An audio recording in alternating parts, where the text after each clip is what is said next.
Assalamualaikum warahmatullahi wabarakatuh. Alhamdulillahi haqqa hamdih, wassalatu wassalamu ala man la nabiyya min ba'dih, wa alihi wa sahbihi wa jundih, amma ba'd. Keluarga Tazkiyah International Islamic Boarding School yang dirahmati Allah Subhanahu wa taala. Kali ini kita akan mengkaji surah Luqman untuk mengambil hikmah pola komunikasi dan pendidikan karakter atau pendidikan yang direkam oleh Al-Quranul Karim oleh seorang manusia yang sangat memukau di dalam dia mengajari putranya, sehingga kemudian Al-Quran mengabadikannya di dalam surah Al-Luqman. Di dalam surah Luqman maksud saya. Kita insya Allah akan mengawali kajian kita dari ayat yang ke-12 untuk terlebih dahulu melihat bagaimana karakter yang semestinya dimiliki oleh orang tua, sebagaimana juga karakter tersebut melekat pada diri Luqman. Karena sebaik apapun pendidikan, materinya sudah baik, calon pendidiknya yang terdidiknya juga baik, tetapi kalau gurunya, asatidhnya, pendidiknya tidaklah memiliki karakter sebagaimana yang digambarkan oleh Luqmanul Hakim, tentu menjadi sia-sia semuanya. Karena itu dari surat Luqman kita nanti akan belajar satu, bagaimanakah essential prerequisite yang semestinya dimiliki oleh para guru, oleh para orang tua. Yang kedua, materi apa yang menjadi hal paling vital yang harus diajarkan oleh orang tua dan guru juga kepada anak-anaknya agar menjadi putra-putra sebagaimana yang digambarkan oleh Luqmanul Hakim. Kita ini berharap bahwa anak-anak kita semuanya ini kelak akan menjadi rembulan-rembulan Islam. Karena Al-Quranul Karim menggambarkan bahwa Rasulullah SAW itu digambarkan seperti matahari, sirajam munirah, wasyamsu tajri li mustaqarril laha. Dan matahari itu menariknya memiliki orbitnya sendiri dan memiliki cahayanya sendiri. Ketika matahari itu ada, cahayanya merambah, berpendar ke seluruh bagian yang ada di dunia ini karena begitu bercahayanya. Tapi ketika matahari itu sudah tidak ada, maka malam berganti. Yang menggantikan cahaya matahari itu adalah rembulan. Umat Nabi Muhammad SAW, orang-orang yang mewarisi ilmu Rasulullah SAW adalah rembulan-rembulan yang menggantikan Rasulullah SAW. Kita ingin anak-anak kita itulah yang akan menjadi rembulan-rembulan Islam karena dia dididik dan mewarisi ilmu Rasulullah SAW. Mari kita awali kajian kita dari ayat yang ke-12. Bismillahirrahmanirrahim. Walaqad atayna Luqmanal hikmata anishkur lillah. Wa may yashkur fa innama yashkur li nafsihi wa man kafara fa innallaha ghaniyyun hamid. Ayat ini dibuka dengan karakter yang dimiliki oleh Luqmanul Hakim. Al-Quran sama sekali tidak menjelaskan karakter fisik Luqmanul Hakim, bagaimana perawakannya, tingginya berapa, kulitnya bagaimana, dari mana asal-usulnya. Karena sesungguhnya semua itu adalah secondary dan tidak penting. Ya, ketampanan seseorang, fisik seseorang, ya sebenarnya meskipun tentu saja dia bermanfaat, tapi tidak begitu relevan sebenarnya dalam kaitannya dengan pendidikan. Karena itu kita tidak dapati di dalam Al-Quran penjelasan tentang diri Luqmanul Hakim dalam pengertian karakter fisiknya. Bahkan kalau kita perhatikan di dalam riwayat-riwayat, Luqmanul Hakim digambarkan sebagai orang yang berkulit hitam, hidungnya flat, hidungnya pesek, dan secara penampilan tidak menarik, pendek, gelap kulitnya, berhidung pesek, kurang rupawan. Tapi yang menarik, Allah justru merekam nama orang ini dan bahkan amal orang ini. Bagaimana dia mendidik anaknya untuk menunjukkan bahwa physical appearance, penampilan fisik itu tidak menjadi hal yang sangat penting dalam pendidikan. Ya, karena itu juga yang harus menjadi perhatian kita. Kalau Luqmanul Hakim, ya, yang demikian penampilan fisiknya mampu melahirkan anak-anak yang begitu memukau dan mulia, apalagi kita yang dikaruniai Allah dengan berbagai kenikmatan ini, tentu mestinya harus memiliki kemampuan yang minimal mengikuti jejak-jejak yang telah dilakukan oleh Luqmanul Hakim. Allah Subhanahu wa Ta'ala menggambarkan Luqmanul Hakim dengan kalimat walaqad atayna, dan sungguh-sungguh kami berikan Luqman kepada Luqman al-hikmata, hikmah. Ayat ini membuka dengan anugerah Allah Subhanahu wa Ta'ala yang diberikan kepada Luqman. Tetapi anugerah itu menggunakan kalimat kami, ataina, kami anugerahkan. Di dalam Al-Quranul Karim, kata kami itu biasanya dimaksudkan untuk dua hal. Satu, dimaksudkan untuk menunjukkan keagungan Allah SWT, His Majesty, His Glory, karena Allah adalah zat yang maha kuasa, maha kaya, maha perkasa, maka salah satu ungkapannya di dalam Al-Quran menggunakan kata kami. Tetapi yang kedua, faedah kedua, selain menunjukkan His Royalty, juga menunjukkan makna kekamian. Artinya, dalam usaha meraih hikmah itu, dibutuhkan usaha yang dilakukan oleh makhluk. Maksudnya, Allah tidak akan pernah memberikan hikmah kepada kita kalau kita juga tidak melakukan usaha untuk meraih hikmah. Sebagaimana Allah menggunakan kata kami untuk rizki, Allah menggunakan kata kami untuk pernikahan. Seorang tidak akan mendapatkan rizki kalau dia tidak menabung usaha dan ikhtiar.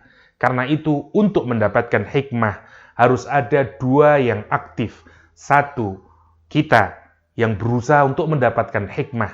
Yang kedua, Allah yang nanti akan merespon usaha kita dalam bentuk anugerah berupa hikmah yang diberikan Allah Subhanahu wa Ta'ala kepada kita. Apakah hikmah tersebut? Para ulama berbeda pendapat tentang makna hikmah. Tapi setidaknya kalau kita merangkum ada 3 makna yang terkandung di dalam kata hikmah. Yang pertama, yang paling umum adalah kebijaksanaan, wisdom. Maksud kebijaksanaan adalah ketika seseorang melakukan amal sesuai dengan ilmu yang dimiliki, maka orang tersebut disebut dengan bijaksana. Ketika dia memutuskan, ketika dia berpikir, ketika dia beramal sesuai dengan pengetahuan yang dia miliki, maka sesungguhnya orang tersebut adalah orang yang bijak. Kebijaksanaan adalah kemampuan mengaitkan antara pengetahuan yang dimiliki dengan perbuatan dan ucapan yang dilakukan oleh seorang manusia. Ada banyak orang yang pintar, tapi perbuatan dan ucapannya menyelisihi kepintarannya. Ada banyak orang yang memiliki ilmu, tapi sikapnya tidak menunjukkan orang yang berilmu. Ucapannya tidak menunjukkan bahwa dia mendapatkan anugerah pengetahuan. Karenanya kebijaksanaan adalah ketika orang memiliki kesatuan antara perbuatan dan ilmu. Contoh misalnya, ada sekian banyak orang tahu jeleknya misalnya minum minuman khamr, merokok misalnya, atau berjudi. Sekian banyak orang tetap tenggelam di dalam perjudian, tenggelam dalam alkohol, dan masih saja misalnya melakukan perbuatan-perbuatan yang buruk meskipun dia tahu. Artinya orang tersebut tidak bijak. Maka hikmah adalah ketika orang ucapan dan perbuatannya sama dengan pengetahuannya. Makna pertama dari hikmah. Dan ini penting sekali dalam pendidikan. Orang tua yang baik ketika orang tua tersebut ucapkan apa yang dididikkan kepada anaknya sama dengan apa yang dia ucapkan dan dia lakukan. Guru yang terbaik adalah ketika ilmu yang ada pada guru tersebut sama dengan ucapan dan perbuatan yang dia lakukan. Wisdom, hikmah yang pertama. Yang kedua, makna dari hikmah yang kedua adalah kepastian. hukum. Jadi dia memiliki konsistensi, memiliki komitmen. Ucapannya itu tidak mencela-mencela. Ucapannya tegas, tidak bertele-tele. Sebagaimana hukum, sebagaimana seorang hakim. Hakim memutuskan dengan kebijaksanaan. Dan ketika sudah memutuskan, kalimatnya tidak berubah-ubah. Ini penting juga bagi seorang pendidik dan guru. Dia harus memiliki sifat yang juga dimiliki oleh seorang hakim. Kalimat yang tegas, kalimat yang straightforward, kalimat yang tidak mendua, kalimat yang baik, yang tegas, yang jujur. Dan ini namanya hukum. Yang ketiga adalah tersusun rapi, well knit. Dia punya kemampuan manajerial yang baik. Dia mampu melakukan arrangement dan manajemen yang baik. Kalau ketiganya berkumpul, namanya hikmah. Tiga-tiganya ini sebenarnya merupakan anugerah Allah Subhanahu wa Ta'ala Al-Hakim. Karena puncak dari kebijaksanaan adalah Allah. Karena puncak dari zat yang memiliki tahkim, memiliki hukum, kekuasaan untuk memberikan aturan dan hukum adalah Allah Subhanahu wa Ta'ala. Dan puncak dari zat yang maha mengarrange, maha memanage segala sesuatu dengan manajemen, dengan arrangement yang terbaik adalah Allah Al-Hakim.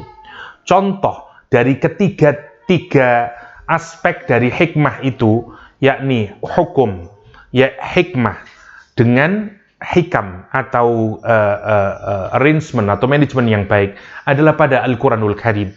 Karena Allah mensifati Al-Quran dengan hakim. Karena itu, maka guru yang baik, orang tua yang baik adalah orang tua yang memiliki hikmah. Dan Al-Quran menyatakan bahwa hikmah itu diberikan oleh Allah Subhanahu wa Ta'ala. Artinya, ada porsi di mana Allah menganugerahkan kita hikmah. Maka apa tugas kita? Satu, karena hikmah berkaitan dengan ilmu, orang tua dan guru harus terus haus akan ilmu. Dia harus terus berusaha mencari ilmu dan mengamalkan ilmu yang dia lakukan. Dia harus berusaha istiqamah dan committed dengan apa yang dia ketahui dan dia berusaha menjalankannya. Dan dia harus punya manajemen dan arrangement yang baik. Dia berusaha menjaga kata-katanya sehingga kalau dia berkata A tidak akan berubah menjadi B. Dan kalau itu dilakukan terus-menerus, maka sebagaimana Al-Quran menyatakan, kelak Allah akan memberikan hikmah pada orang tersebut sebagaimana Luqmanul Hakim. Pribadi yang pertama dari seorang guru, dari seorang orang tua adalah al-hikmah. Syarat pertama. Yang kedua adalah syukur. Karena kalimat berikutnya, walaqad ataina Luqmanal hikmata anishkur lillah. Bersyukur kepada Allah SWT. Ini sebenarnya adalah konsekuensi dari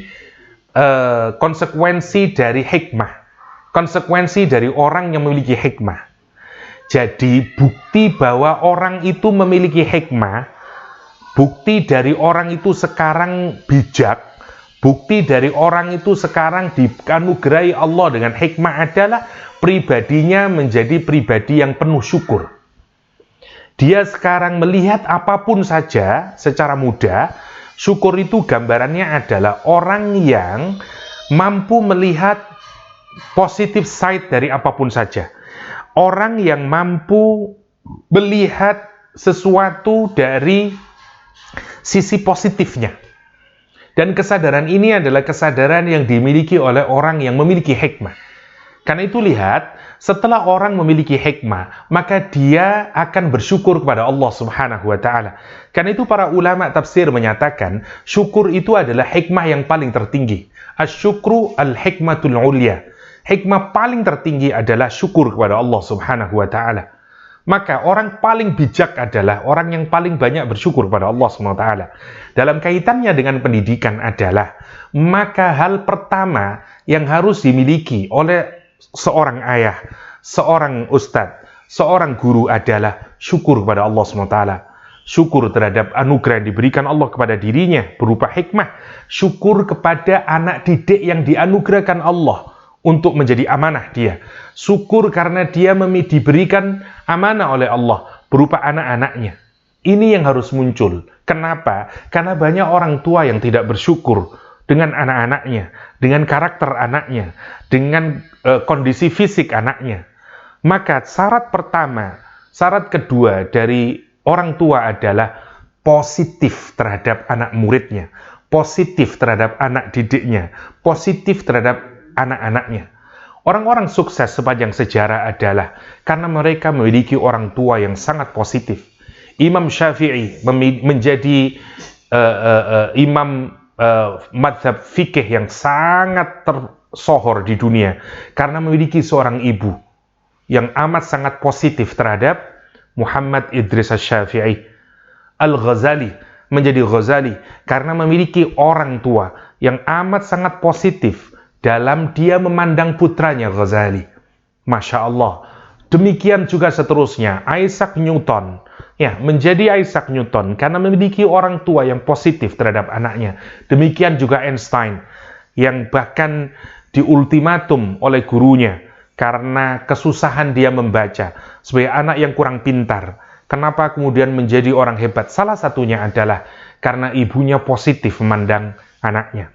Karena itu pertama yang dimiliki, syarat yang harus dimiliki oleh orang tua dan guru adalah hikmah, bersatunya ilmu dan amal.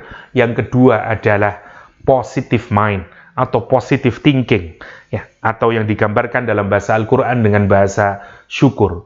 Wa may yashkur fa innama yashkuru nafsi. Siapa yang bersyukur, sesungguhnya dia bersyukur terhadap dirinya sendiri. Efek dari syukur itu nanti kembali kepada dirinya sendiri. Orang yang syukur kepada Allah Subhanahu wa ta'ala ditingkatkan nikmatnya. Begitu juga nanti kalau kita bersikap positif kepada anak-anak kita nanti akan memberikan balasan. Prestasinya akan menjadi baik dan kita sendiri yang nanti akan berbahagia. Wa man kafara fa innallaha ghaniyyun hamid. Siapa yang kufur kepada Allah SWT, Allah tidak punya kekurangan sedikit pun. Kenapa? Karena Allah ghani, Allah hamid. Allah tetap terpuji karena dia hamid. Allah tetap kaya karena dia tidak membutuhkan apapun saja. Dua ini hal yang paling penting. Hal lain yang bisa kita ambil dari Al-Quranul Karim, meskipun ini bukan ada di surat Luqman, adalah doa. Doa yang harus tidak lupakan. Karena gambaran dari orang-orang soleh di dalam Al-Quranul Karim adalah doa yang terus-menerus kepada anaknya. Bahkan sebelum dia memiliki anak, sebagaimana Nabi Zakaria yang terus berdoa, Rabbi habli minas salihin. Yang pertama. Atau sebagaimana Ibunda Maryam yang ketika mengandung masih berdoa kepada Allah Subhanahu wa ta'ala dengan menazarkan bahwa apa yang akan ada di kandungannya akan dia jadikan orang yang mentaati Allah Subhanahu wa ta'ala, memberikan servis di dalam rumah Allah Subhanahu wa ta'ala. Inni nazartu ma fi batni muharraran, dan seterusnya. Bahkan setelah seusainya, sebagaimana digambarkan Rasulullah SAW selalu mendoakan Hasan dan Husain. Bahkan doa ta'awudz yang terus dilakukan oleh Rasulullah SAW kepada cucu-cucunya. Jadi ada 3 yang harus kita lakukan sebagai guru dan sebagai orang tua sebelum kita mendidik anak-anak kita. Yang pertama, doa. Yang kedua adalah hikmah. Dan yang ketiga adalah be positif. Mari kita lihat apa saja yang diajarkan oleh Luqman dan bagaimana Luqman mengajari anaknya. Ayat selanjutnya yang bisa kita lihat di ayat ke-13, Luqmanul Hakim digambarkan di ayat ini dalam kalimat wa idz qala Luqmanu libnihi wa huwa ya'idhuhu ya bunayya la tusyrik billah inna syirka la dzulmun 'adzim. Luqman berkata, ingatlah, kata Allah SWT, dan ingatlah ketika Luqman berkata, libnihi, kepada anaknya. Ini Allah menjelaskan pengajaran Luqman yang digambarkan Al-Quran menarik. Ketika Allah menjelaskan Luqman berkata, kemudian Allah menjelaskan praktek bagaimana Luqman mengajari anaknya dengan kalimat wa huwa ya'idhuhu. Dan dia memberikan mau'idhah kepada anaknya. Kalimatnya bukan wa huwa yaqulu, tapi kalimatnya wa huwa ya'idhuhu. Ini yang menarik untuk direnungkan. Kalimat di awal Al-Quran menggunakan kata wa idz qala Luqman, tapi begitu Luqman mengajarkan, kalimatnya diganti oleh Allah dengan menggunakan kata mau'idhah. Mau'idhah sebenarnya adalah kalimat yang merujuk kepada salah satu bentuk nasihat yang masuk ke dalam hati seseorang. Jadi, kalau ada nasihat yang sangat kuat, yang tidak saja menyentuh otak seseorang atau kesadaran seseorang, tapi juga masuk ke dalam hati, dalam bahasa agama disebut dengan mau'idhah. Misalnya, Nabi Muhammad SAW menyatakan, kafa bil mauti wa'idha, kata Rasulullah SAW. Cukup kematian itu menjadi mau'idhah buat kalian. Cukup menjadi nasihat yang sampai memukul hati kita, yang sampai masuk ke dalam batin kita. Siapa yang tidak disentuh oleh kematian? Jika kita, misalnya ayah kita, ibu kita meninggal dunia, itu bukan saja otak kita yang dinasehati, tapi hati kita juga ikut ternasehati. Betapa singkatnya hidup ini, betapa kita belum banyak berbuat baik kepada kedua orang tua kita. Karena itu Rasulullah SAW menyatakan kafa bil mauti wa'idhah. Sayangnya, setelah hari demi hari berlalu, seringkali meskipun dia merupakan ma'idhah, orang melupakan. Tapi tentu saja tidak ada pola pendidikan, pola pengajaran yang terbaik yang rekamannya akan berlangsung paling kuat melebihi mau'idhah. Karena mau'idhah tidak saja dioperasikan untuk menyentuh kognisi seseorang, tapi juga menyentuh emosi dan batin seseorang. Dalam bahasa modern bisa kita katakan, cara yang dilakukan oleh Luqmanul Hakim, dia tidak hanya menggunakan bahasa verbal, tapi juga dia menyentuh kognisi anaknya, dan dia juga menyentuh emosi dan hati anaknya. Itu yang disebut dengan wahuwa ya'idhuhu. Sebuah pendidikan yang tidak hanya menyentuh akal, tapi juga menyentuh hati. Hari ini kita melihat ada dua model pendidikan yang secara umum bisa kita lihat, terutama dalam pendidikan agama. Kalau kita belajar agama di sekolah-sekolah umum, kita seperti belajar agama secara kognitif saja. Kita diajari berapa rukun sholat, apa yang membatalkan wudhu, kering rasanya, dan tidak tembus ke dalam hati kita. Tapi kalau kita datang ke pesantren, kita mengkaji bagaimana sang kiai mengajarkan, kita seakan-akan belajar dari aspek ruhani kita. Dan Luqman menunjukkan bagaimana pendidikan yang terbaik itu adalah melibatkan dua aspek sekaligus, kognisi tersentuh, hati tersentuh. Maka guru dan orang tua dituntut untuk berinteraksi dengan anaknya, mengajar dengan anak muridnya. Tidak saja cukup membuat anak itu mahir secara kognitif, faham secara kognitif, tapi juga tersentuh hatinya.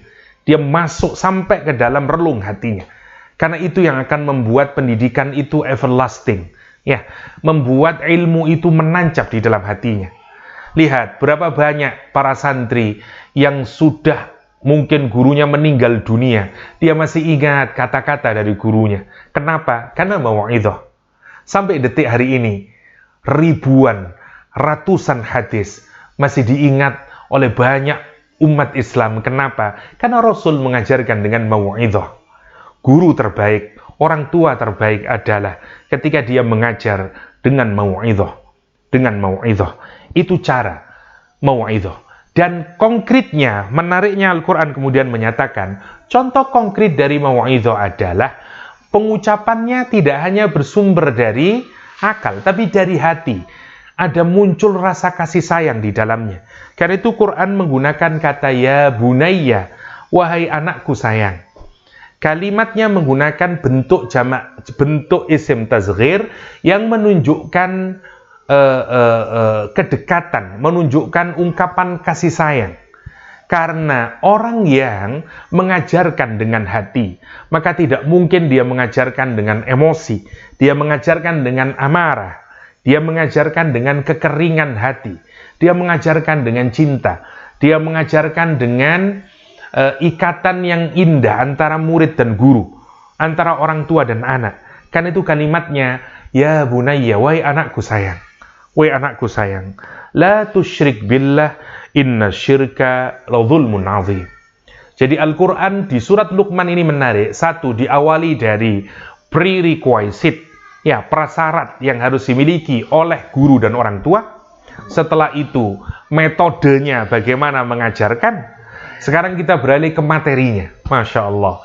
Jadi ini tentu saja perlu dikembangkan, terutama oleh para asatidz dan para educator yang memang berkecimpung di dalam dunia pendidikan. Start dari prerequisite, prasyarat dari pendidik, kemudian diikuti oleh metode, bagaimana mendidik, metode dan strategi mendidik. Yang ketiga adalah konten, materi apa yang harus dihunjamkan. Ini tentu saja kemudian harus dikaitkan dengan teori perkembangan anak, kurikulum, dan seterusnya. Tentu Al-Quran bukan kitab pendidikan dalam pengertian sebagaimana buku kurikulum dan seterusnya, tetapi mestinya ini harus menjadi inspirasi bagi para pendidik untuk ini harus kemudian di breakdown sampai kemudian menjadi konten yang ada di dalam kurikulum pendidikan kita. Yang pertama, materi paling sentral yang diajarkan pertama kali oleh Luqman adalah syirik. Luqman menyatakan, la tusyrik billah, jangan syirik kepada Allah Subhanahu wa taala, jangan duakan Allah, jangan mensyirikkan Allah Subhanahu wa taala. Inna syirka la zulmun azim, sesungguhnya syirik itu adalah kezaliman yang sangat agung, yang sangat agung. Mari kita renungkan dulu, mengapa Luqman mengajari syirik? Ini berkenaan dengan identitas. Ya. Jadi, hal paling dasar yang harus disadari oleh semua manusia, semua makhluk yang bernama manusia ini adalah pernyataan paling dasar, siapakah kita? Who am I? Siapa kita? Dan itu harus menjadi titik pangkal dari pendidikan ini. Sesukses apapun orang nanti, kaya dia, berkuasa dia, menjadi ilmuwan paling hebat dia, tapi kalau dia tidak tahu siapa dia, mau kemana dia, hakikat siapakah kita, maka sesungguhnya pendidikan itu gagal. Meskipun misalnya kita berhasil melahirkan the great scientist, kita berhasil melahirkan the great entrepreneur, kita berhasil melahirkan the great siapalah ekonomis yang paling top semuanya. Tapi ketika dia bodoh tentang who are you, what is your purpose in life, siapa hakikatnya kamu itu, untuk apa tujuan kamu hidup, mau kemana kamu hidup, maka sesungguhnya itulah kegagalan paling dasar dalam pendidikan. Sebagaimana yang kita saksikan pada peradaban hari ini. Ada banyak orang yang pandai, tetapi ketika ditanya, mau kemana sebenarnya hidup ini? Ya, dia nggak tahu, karena dia nggak pernah berpikir. Sekolah tidak mengajarkan hal tersebut. Ini yang menarik. Luqman mengajarkan hal tersebut sebagai pijakan paling dasar. Pendidikan kita harus mengantarkan paling awal adalah anak mengerti siapa dia, hakikat diri dia. Dan apakah hakikat diri kita? Pertanyaannya adalah ada dua. Kita bisa mencari hakikat diri kita melalui otak kita, pengalaman kita, atau kita kembali kepada pencipta kita. Tentu saja kalau kita mencari melalui otak, kita mencari-cari. Akibatnya sebagaimana di dalam dunia filsafat. Orang mendefinisikan diri manusia itu dengan berbagai macam. Orang yang punya kecenderungan ekonomi menerjemahkan manusia dan mendefinisikan makhluk hidup manusia ini sebagai homo economicus. Kita ini makhluk ekonomi. Kalau kita mendefinisikan kita sebagai makhluk ekonomi, maka akibatnya perbuatan dan tujuan hidup kita ya ekonomi. Maka orang yang paling punya uang dan paling punya kedudukan, dialah yang paling hebat. Kalau kita mengikuti Descartes dengan menyatakan cogito ergo sum, I think therefore I am, saya berpikir karena itulah saya ada, maka kalau orang itu bisa memaksimalkan berpikirnya dan dia bisa berpikir secara terbuka, itulah hakikat kemanusiaan. Dan seterusnya dan seterusnya.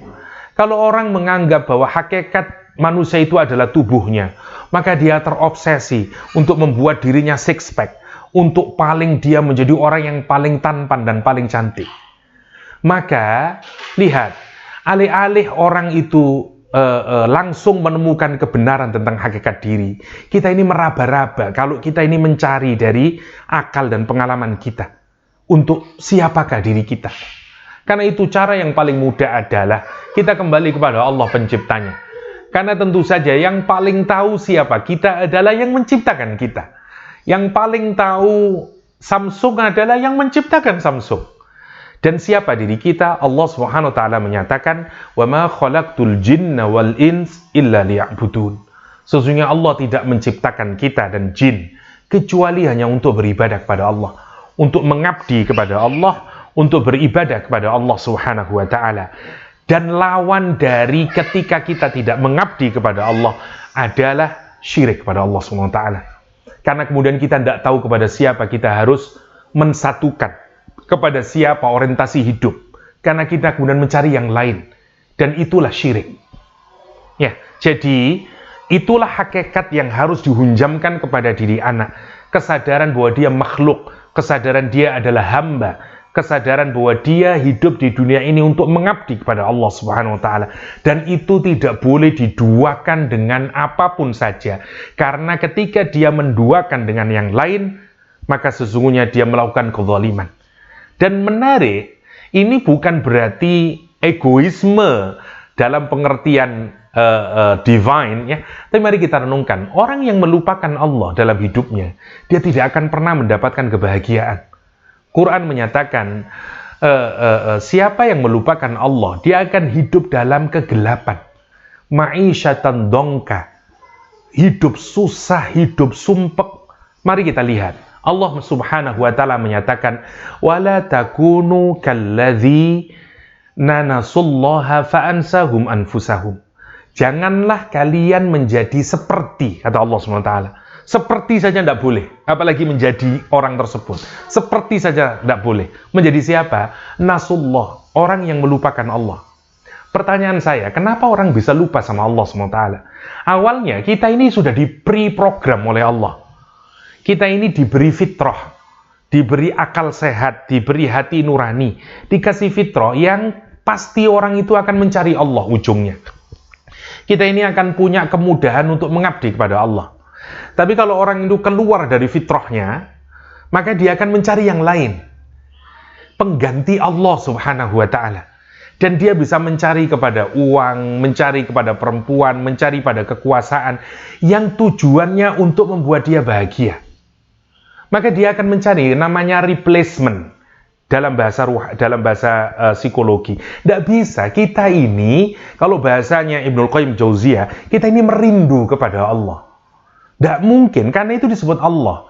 Kita ini mencari, hati kita ini terus mencari kepada Allah SWT. Karena itulah hakikat, nature, sifat, karakter kita. Al-Quran menyebut fitrah. Lah kalau orang keluar dari fitrahnya, namanya fasik. Al-khuruj anit ta'ah, namanya fasik. Karena itu hewan yang keluar dari fitrahnya disebut fasik. Cicak atau tokek oleh Rasulullah disebut dengan fuwaisiqah. Kenapa? Karena mestinya hewan itu taat kepada Allah. Saat Nabi Ibrahim dibakar oleh Namrud, semua hewan, semua makhluknya Allah membantu untuk memadamkan api tersebut. Tapi tokek dan cicak justru membantu Namrud meniup-niup api agar membakar Ibrahim alaihissalam. Nabi Muhammad dalam hadis Bukhari atau Muslim kalau saya tidak keliru, menyebut tokek dengan fuwaisik. Kenapa? Karena dia keluar dari fitrahnya. Karena keluar dari fitrahnya. Kurma yang mengelupas kulitnya, karena kurma itu keluar dari kulitnya, juga menggunakan kata fasik. Fasik. Karena itu, orang yang keluar dari fitrahnya, maka dia akan mencari selain Allah SWT. Pertanyaan saya, sekarang mari kita renungkan. Orang yang menjadikan selain Allah tujuan hidupnya, entah itu uang, entah itu kekuasaan, entah itu seksualitas, adakah dia bahagia? Tidak bahagia. Sudah terlalu banyak kita dapatin. Lady Diana, artis-artis berakhir dengan segala macam yang kita ketahui, bunuh diri dan segala macam kehampaan. Dia tidak tahu apa, untuk apa hidup ini, dan seterusnya. Dan kita tidak ingin anak-anak didik kita itu sukses mungkin hidupnya di dunia, kaya dia, tapi berakhir dengan kehampaan, emptiness, galau, tidak bahagia. Karena itu lihat Luqmanul Hakim, fondasi awal diajarkan kepada anaknya, la tusyrik billah. Bukan berarti sekedar jangan syirik, jangan kedukun, bukan itu poinnya. Poinnya disadarkan siapa dia, apa tujuan hidup dia, siapa Allah, bagaimana interaksimu mestinya dengan Allah SWT, bagaimana mestinya engkau menjadikan Allah itu, dan seterusnya, sehingga Allah menjadi tujuan hidup dia. Ya, menjadi inna lillah wa inna ilaihi raji'un. Dia sadar dia miliknya Allah. Dan dia akan kembali nanti pulang kepada Allah Subhanahu wa ta'ala. Allah ghayatuna. Dia sadar Allah menjadi ghayahnya. Ya, menjadi ujung dari apa segala yang dia cita-citakan. Menjadi maksudnya. Ya, para ulama tasawuf menyatakan, anta maksudi waridhoka matlubi, kata dia. Anta maksudi, engkau yang saya maksudkan ya Allah. Dunia ini tidak ada, bukan maksud saya. Meskipun saya mencari uang, meskipun saya mencari makanan, tapi hakikatnya bukan itu yang saya butuhkan ya Allah. Yang saya cari, benar-benar yang saya maksudkan adalah engkau ya Allah. Anta maksudi waridhoka matlubi. Dan ini perlu diinstil buat anak. Sehingga dia tidak keliru di dalam memiliki orientasi hidup, tujuan hidup, hakikat hidup. Itu yang pertama yang harus dimiliki oleh anak-anak kita. Pelajaran pertama yang harus diterus, ini harus direnungkan nanti. Sampai kapan? Ya ini harus pelajaran sepanjang hidup. Ya karena godaan terus ada. Nah sekarang mari kita renungkan, kira-kira apa saja yang bisa kita lakukan buat anak, mulai dari paling kecil. Adzan. Karena adzan itu memasukkan ya kesadaran itu. Allahu Akbar, hayya 'alas shalah, dan seterusnya. Mulai anak baru dilahirkan. Yang pertama, terus mulai latihan tidur, bangun tidur, diajarin doa, kesadaran dia ingatkan kepada Allah Subhanahu wa taala. Ya, mulai melihat alam, melihat matahari, rembulan, lihat tanaman, kenalkan dia dengan Allah Subhanahu wa taala. Terus dan itu yang harus, menurut saya ini yang harus dibikin oleh para orang tua dan guru untuk semakin variatif mengenalkan Allah SWT yang ujungnya bagaimana seorang anak tidak syirik kepada Allah Subhanahu wa ta'ala. Terus mungkin mulai belajar bacaan-bacaan dan seterusnya ya. Itu salah satu hal yang harus dilakukan, membuilding tauhid. Silakan dielaborasi sendiri nanti bagaimana membuilding tauhid, atau dalam bahasa yang lain adalah tauhid sebagai hal paling, pijakan paling dasar di dalam pendidikan. Atau dalam bahasa Luqman adalah la tusyrik billah inna syirka la dzulmun azim. Yang kedua, apa yang diajarkan, materi apa yang paling penting yang diajarkan oleh Luqmanul Hakim? Wa wassaynal insana biwalidayhi hamalathu ummuhu wahnan ala wahnin wa fisaluhu fi 'amain an ishkur li wa liwalidayk wa ilayyal masir. Dan ayat selanjutnya ya, sampai ayat yang ke-15 sebenarnya masih berkenaan dengan orang tua. Jadi kalau mau kita singkatkan, ayat ini berbicara tentang kesadaran yang harus dimasukkan ke dalam anak bahwa sekian banyak nikmat yang dirasakan oleh anak karena perbuatan baik orang tuanya, sehingga kemudian dia dituntut satu untuk mensyukuri semua kebaikan yang diberikan oleh orang tuanya ya, sehingga anak menjadi seorang yang bersyukur kepada kedua orang tuanya, dan kemudian dia menjadi anak yang berbuat baik kepada kedua orang tuanya. Jadi kalau mau kita lihatkan, pendidikan pertama itu satu, mengantarkan anak mengetahui siapa dirinya, siapa Allah, dan kemudian dia menjadi hambanya Allah. Yang kedua, kemudian dia menjadi anak yang mampu berbuat baik, birrul walidain, kepada kedua orang tuanya.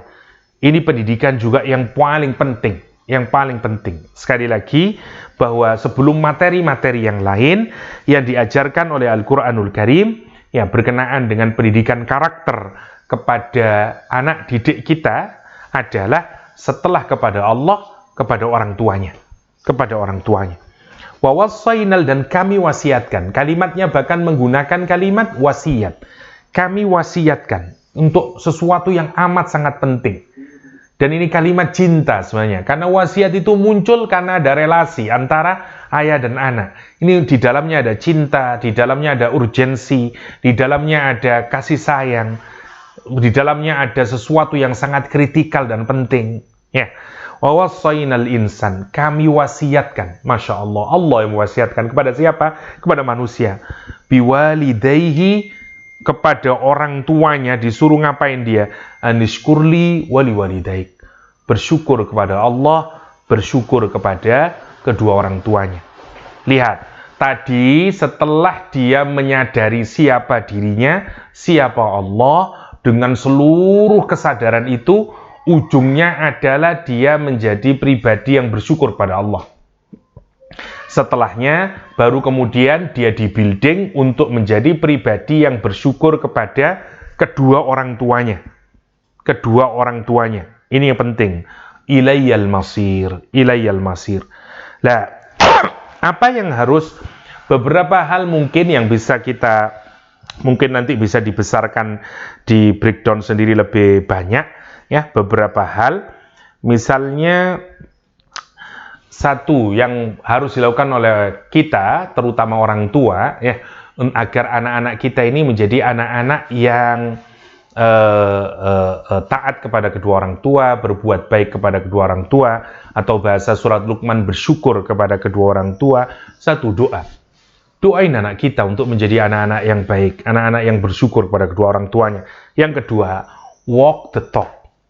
Ya, tadi walk the talk itu hikmah, bersatunya antara ucapan dengan perbuatan, ya, antara ilmu dengan amal, ilmu dengan amal. Kita juga harus menunjukkan hal yang sama, terutama yang masih memiliki mbah, memiliki orang tua. Tunjukin kepada anak-anak kita bagaimana sikap kita kepada orang berbuat baik, ya, terutama kepada orang tua kita sendiri, bagi mereka yang masih punya orang tua. Biar anak bisa melihat bagaimana bakti kita kepada kedua orang tua. Walk the talk. Walk the talk. Ya.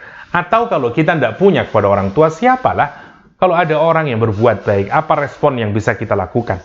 Karena itu akan, karena tidak ada pendidikan yang paling terbaik buat anak, kecuali led by example. Dia dididik, dia diarahkan dengan contoh yang terbaik. Yang ketiga, ajarin anak untuk melakukan sesuatu yang menunjukkan nanti dia pelan-pelan mampu mensyukuri orang tuanya.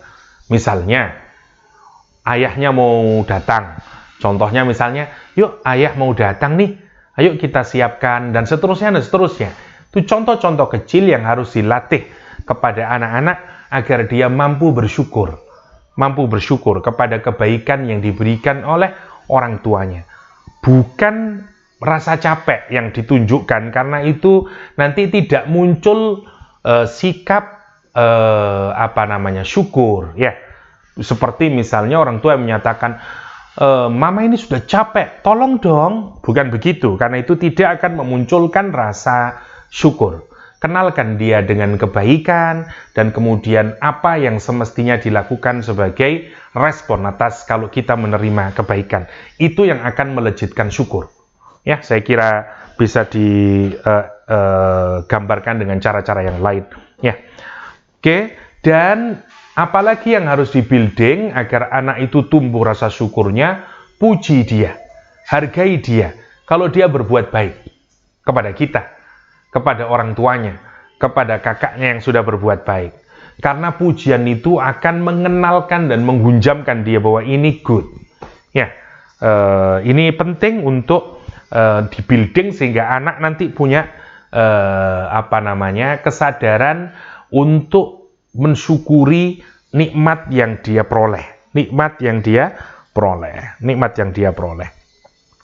Dan ajari dia rasa syukur. Misalnya kita harus menjadikan contoh, kalau kita ini mendapatkan nikmat, kita harus tunjukin kalau kita bersyukur. Misalnya habis kita makan, say alhamdulillah, kita habis ditolong, bilang terima kasih. Hatta itu kalau anak kita yang menolong, karena itu akan menunjukkan rasa syukur. Pelan-pelan, pelan-pelan. Begitu juga kalau anak kita menolong orang, atau kalau kakaknya ditolong dan seterusnya, ajarkan dia untuk berterima kasih. Ya, say alhamdulillah, terima kasih. Dan ajak anak kita untuk merenungi berapa nikmat yang diberikan oleh Allah. Pandangi matahari, pandangi rembulan, pandangi tanam-tanaman, lihat tanam-tanaman, dan renungkan betapa banyak nikmat Allah yang diberikan kepada kita. Ya, lihat.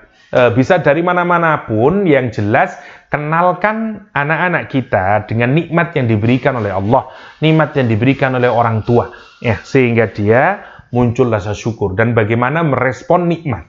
Itu yang paling penting, sehingga nanti muncul rasa syukur. Itu kira-kira yang bisa di-building, nanti di breakdown kepada bentuk-bentuk yang lebih konkret di rumah kita masing-masing atau di sekolah-sekolah. Apa hal yang ketiga yang diajarkan oleh Luqman? Consciousness, atau kesadaran akan muraqabatullah, kesadaran akan pengawasan Allah SWT. Ini juga penting dan menjadi penyakit modern yang tidak selesai-selesai hari ini. Ada banyak orang yang IPK-nya cum laude, tapi begitu menjadi pejabat, korupsi dia. Ini kan bingung orang. Kita kira bahwa orang yang pandai itu tidak bisa korupsi, ya relatif akhlaknya baik. Tapi ternyata menarik. Makin hampir semua orang yang korupsi, orang-orang yang pintar bahkan. Ini menarik untuk kita. Apa yang salah? Nah, salah satunya adalah tipis kesadaran pengawasan bahwa dia diawasi oleh Allah SWT. Muraqabatullah. Dan setelah setelah syirik, ya tauhid, kesadaran paling awal siapa diri kita, terus orang tua. Ketiga yang harus dilakukan adalah kesadaran akan pengawasan Allah Subhanahu wa taala. Luqman misalnya, cara dia mengajarkan pengawasan Allah Subhanahu wa taala atau betapa luasnya ilmunya Allah Subhanahu wa taala itu dengan gambaran simbolik. Ini tentu salah satu contoh ya yang diambil oleh Al-Quran, bagaimana seorang orang tua mendidik anaknya yang masih pada usia dini untuk punya kesadaran mancap di dalam hatinya bahwa Allah maha mengawasi, Allah maha mengetahui. Gambaran yang dilakukan oleh Luqman adalah, ya bunayya, kata Luqman, innaha intakum mithqala habbatin min khardal fatakun fi sakhratin, ya, au fis samawati au fil ard ya'ti biha Allah innallaha latifun khabir. Luqman contoh ini misalnya, nanti bisa kita kembangkan dengan cara-cara kita sendiri-sendiri. Misalnya Luqman mengambilkan contoh, anaknya diajak berpikir simbolik, ya, berpikir imajinatif. Kata dia, kalau seandainya ada biji yang kecil, ya, biji sawi atau biji sebenarnya biji apa namanya itu yang kuning itu, kalau di burger ada saus yang kuning itu, saya lupa namanya. Itu namanya biar pohonnya ya itulah pokoknya, ya, namanya habbatin min khardalin. Jadi kalau katakanlah biji sawi lah, kalau ada biji sawi yang sangat kecil itu, kemudian biji sawinya itu ada di dalam bongkahan batu yang sangat besar, namanya sokhra. Sokhra itu batu besar, bisa sebesar satu kamar ini, atau satu kamar yang besar, namanya sokhra. Sekarang kita mikir, kalau ada satu biji sawi ada di dalam sokhra, batu yang sangat besar, kita sudah susah menemukannya. Kita mikir bagaimana caranya. Kita mikir caranya berarti harus kita belah.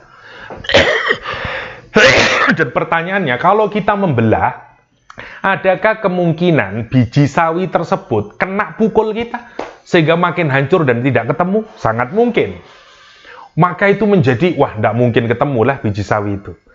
Yang menarik lagi, batunya yang besar itu kita juga tidak tahu tempatnya. dia bisa di langit, dia bisa di bumi. Allah simpan batunya entah misalnya di Pluto atau di Mars. Pertanyaan saya, kalau ada biji sawi yang ada di batu yang sangat besar dan batunya kemudian tidak diketahui, bisa jadi di langit, bisa jadi di bumi. Pertanyaannya, anaknya diajak mikir, nah kira-kira biji sawi itu bisa tidak dikembalikan lagi oleh Allah?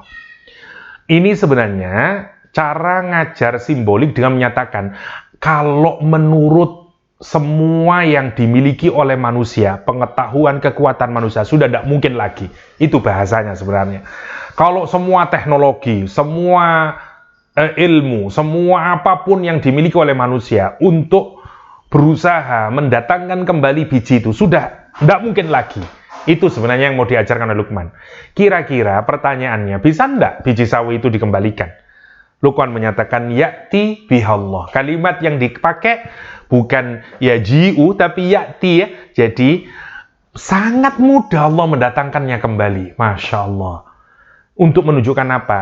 Bahwa sesusah apapun, sesempit apapun, setersembunyi sekalipun, tidak ada yang tersembunyi dalam pengamatan Allah. Tidak susah bagi Allah menampakkan, mau kamu lahirkan, mau kami sembunyikan, semuanya ada dalam amatan Allah Subhanahu wa Ta'ala. Jadi ini Luqman mengajarkan anaknya pada usia di mana anak masih berpikir simbolik. Tentu saja ini harus kita breakdown lagi dalam bentuk-bentuk contoh-contoh atau model-model pendidikan yang jauh lebih kontekstual dan tepat untuk anak. Yang jelas, ajarkan anak untuk punya pengawasan. Ya, ada sekian banyak cerita yang mengajarkan muraqabatullah dan bagaimana kita mengajak anak-anak kita untuk muraqabatullah. Ini perlu di-building sehingga anak lahir kesadaran bahwa dia diawasi oleh Allah, pengawasannya Allah sangat jeli, tersembunyi apapun akan pasti diketahui oleh Allah Subhanahu wa Ta'ala. Tinggal dua lagi insya Allah. Setelah semuanya ini yang berupa semuanya abstrak kalau kita renungkan ya. Satu, mulai tauhid, ya, kesadaran tentang eksistensi diri kita, kesadaran tentang Allah, kesadaran tentang purpose of life ya. Yang pertama. Setelah itu kesadaran tentang syukur, be positif ya, positive mind ya, untuk bersyukur kepada Allah, bersyukur kepada kedua orang tua. Kemudian diikuti dengan kesadaran untuk diawasi oleh Allah. Ya, ini semuanya ada di dalam batin. Ya, ini semuanya ada di dalam kesadaran. Baru setelah itu lahir ke psikomotorik. Sekarang pindah ke yang sifatnya sulukiyah, yang sifatnya behavioristik, perilaku sekarang. Karena kenapa? Semua hal yang sifatnya abstrak itu, kalau terus hanya bersifat abstrak, lama-lama hilang. Lama-lama hilang. Karena itu perlu dikokohkan dalam perbuatan konkret. Gitu. Cinta itu abstrak. Tapi kalau dibiarkan abstrak, ya tidak ada artinya. Harus diwujudkan dalam bentuk yang konkret. Berupa lamaran, berupa pernikahan. Begitu, yang konkret. Sama, yang tiga tadi, awal, itu semuanya masih bersifat abstrak. Syukur kepada Allah, syukur kepada kedua orang tua, muraqabatullah, tauhid, semuanya konkret, semuanya abstrak sebenarnya. Maka dia diwujudkan dalam apa? Dalam ayat selanjutnya, ya bunayya aqimis shalah. Dirikan sholat. Kalau kita renungkan, di dalam sholat semua nilai tadi itu ada. Kenapa kita sholat? Karena kita menyadari Allah adalah purpose of life. Kenapa kita sholat? Karena kita menyadari diri kita adalah hamba. Allah adalah khalik. Dengan sholat kita menyadari hakikat diri kita. Dengan sholat kita menyadari hakikat Allah. Dengan sholat kita sadar akan purpose of life. Itu yang menarik. Yang pertama. Yang kedua, dengan sholat itu ekspresi syukur kita kepada Allah. Dengan sholat itu juga ekspresi syukur kita kepada kedua orang tua kita. Masya Allah. Dengan sholat itu tanda bahwa kita sudah muraqabatullah. Maka sebenarnya sholat itu untuk mengokohkan nilai-nilai yang tadi sudah dididik sebelumnya. Itu mestinya. Dalam bahasa yang lain, pendidikan itu juga begitu. Jadi dia harus mengkombinasikan antara pendidikan yang sifatnya praktis implementatif dengan yang bersifat nilai. Dengan yang bersifat nilai. Itu yang harus sinkron di antara keduanya. Lah, hebatnya Luqman itu begitu. Sehingga dia setelah mengajarkan sifat yang sifatnya abstrak, dia pindah kepada yang sifatnya konkret, fisik, dalam bentuk aqimis shalah. Lihat, perintahnya sekarang bukan lakukan sholat, tapi aqimis shalah. Di dalamnya ada istiqomah, di dalamnya ada komitmen, sehingga bisa menjadi qiyam, bisa istiqomah, bisa aqimis shalah, well established, ya, menjadi aqimis shalah. Yang pertama, ini semuanya sudah sifat implementasi atau realisasi dari nilai-nilai tadi yang sudah ada. Yang pertama, perwujudannya sholat. Ini hubungannya dengan Allah SWT. Jadi 3 nilai tadi itu, nanti kalau diimplementasikan, dimensinya secara vertikal ke Allah, wujud dalam bentuk sholat. Dimensinya secara horizontal, wujudnya 3. Amar ma'ruf, nahi mungkar, sabar. Nah, ini konkretnya nanti ya, tinggal nanti dijabarkan lebih detail lagi. Orang yang tadi punya kesadaran tadi itu, tauhid, tahu tujuan hidup, pribadinya menjadi pribadi syukur, sadar sama Allah, maka dia tidak mungkin membela kesalahan. Dia tidak mungkin membela kemaksiatan. Dia akan menjadi figur yang ya'muruna bil ma'ruf. Dia akan menjadi orang yang ikut berkontribusi bagi terciptanya kebaikan. Ini yang disebut dengan wa'mur bil ma'ruf.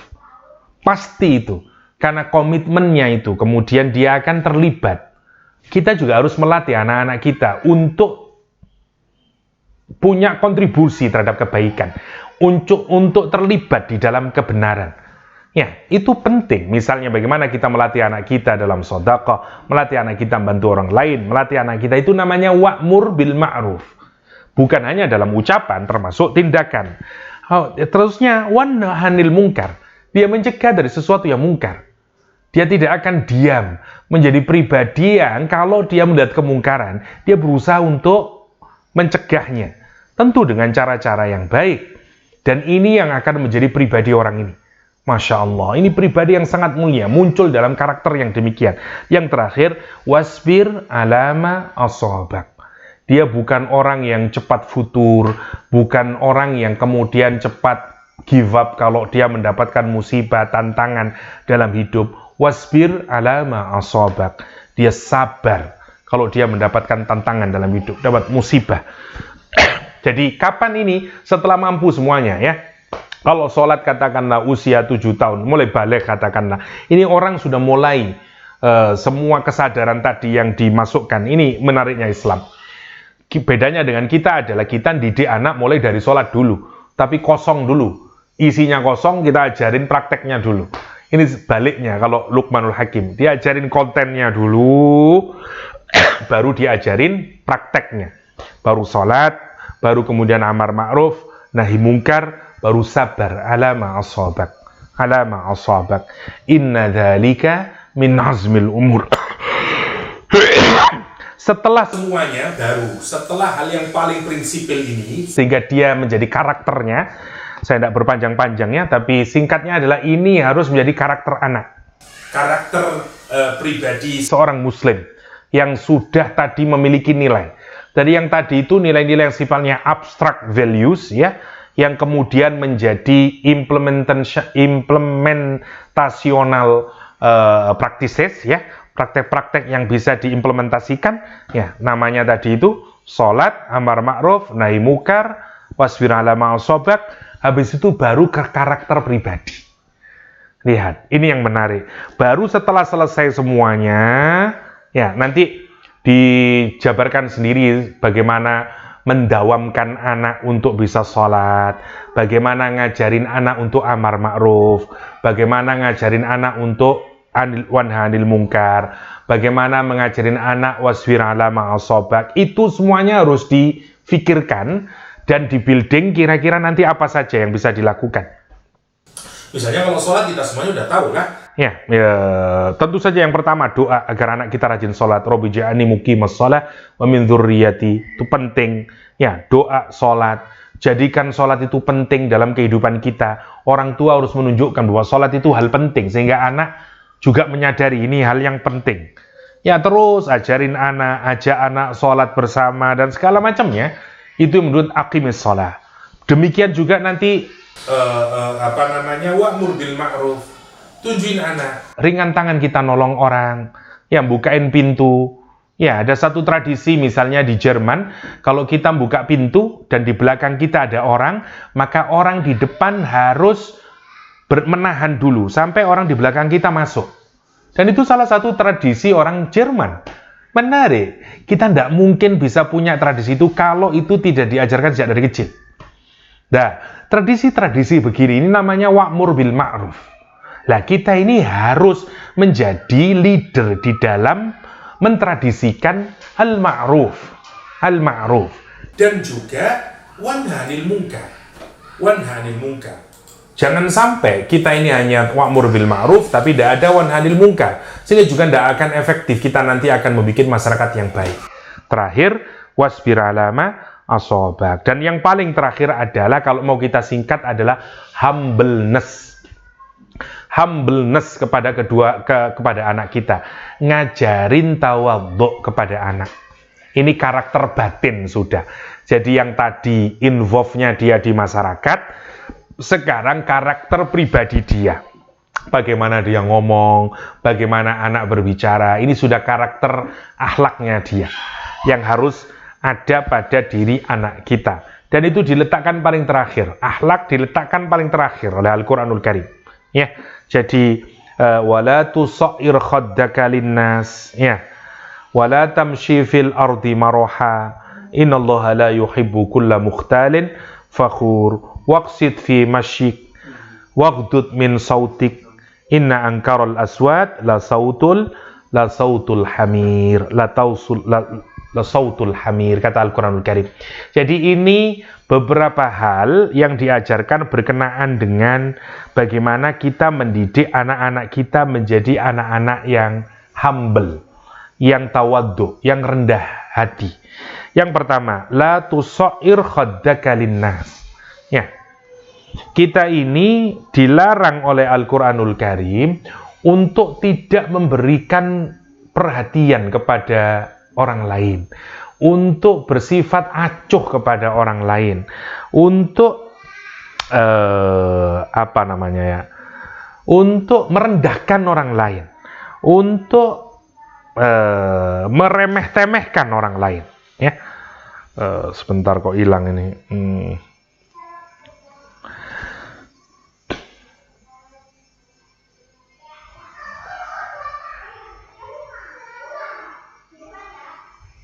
Bentar, Lukman.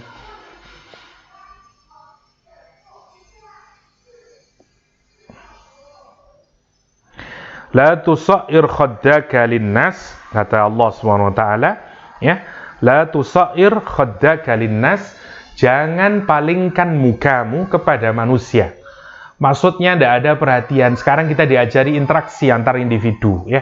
Kalau anak-anak kita berinteraksi dengan orang lain, lihat Rasulullah SAW, dia kalau dipanggil tidak pernah, Rasul itu caranya Masya Allah, membalikkan tubuhnya, bukan mukanya saja.